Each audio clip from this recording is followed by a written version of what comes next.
What's going on, everyone? Welcome back to the channel. If you're new to the channel, my name is Akeem Haynes. I'm a two-time Olympic bronze medalist, author, motivational speaker, and sports commentator. On my channel, we talk boxing, MMA, track and field, and of course, motivation and encouraging content. If this is something that you enjoy, then I hope that you subscribe to the channel. Now, let's get into the video. Maurice Hooker versus Blair Cobbs, the post-fight recap. What did we think of this fight?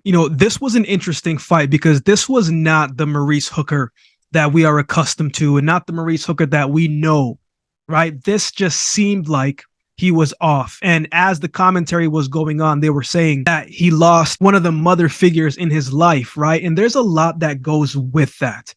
As athletes, right, one of the things that you have to do the most, you have to be able to compartmentalize. And sometimes it's not easy to do. Right? You are kind of in a position where you have to put your focus on their performance and you have to leave the outside stuff alone.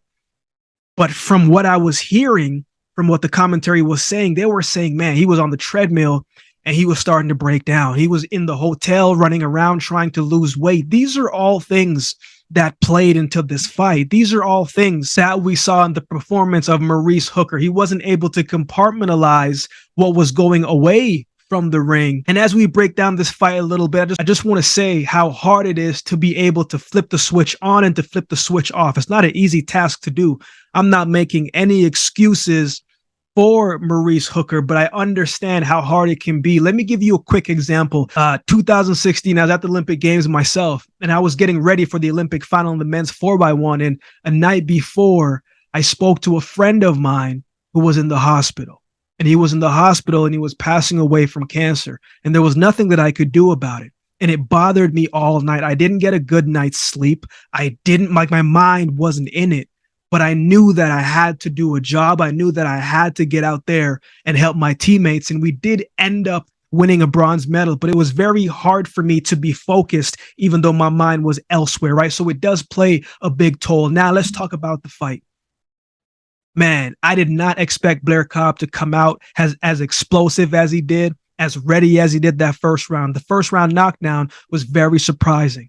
And as the fight continued to go on, you could see Blair, whatever his camp has been doing. I know he's with a new trainer now, but what they have been doing and working on, man, it has been working. He looks fast. He looks sharp. He looks accurate. He looks precise. Like, he looks good.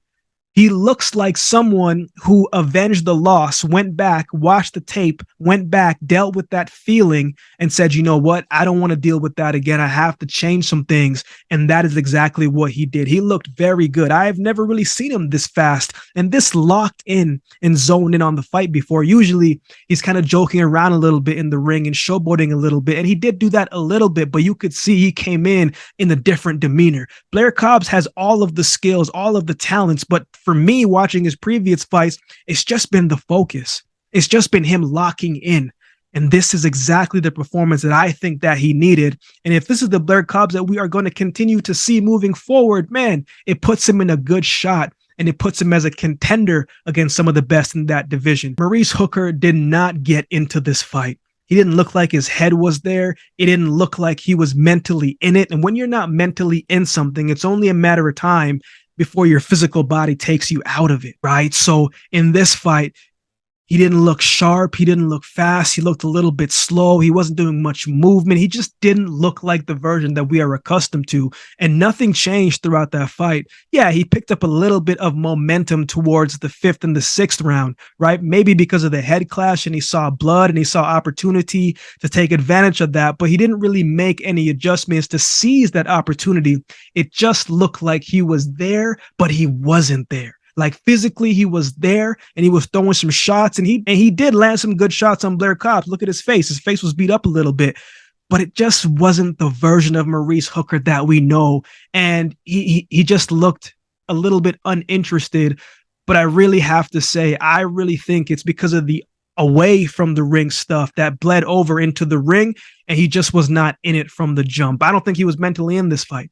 And I think if you ask him, he may say the same thing. His head just wasn't in it. But nonetheless, I thought this was a very good comeback win for Blair Cobbs coming off a loss. It's a good win on his record as well. Maurice Hooker is no slouch. He's got a lot of respect in the game. This was a good win, a good performance, and you could see how much it meant to him when the fight was finished and he was hugging his corner. So I thought it was a good win for Blair Cobb, and I'm looking forward to seeing what he chooses to do next. Hopefully this is the same focus that we get to see moving forward, because if he can stay like this and focus like this, obviously he still got some more improvements to make defensively, but I think this was a very good offensive performance from Blair Cobb. What are your thoughts on this fight? Let me know in the comments section below.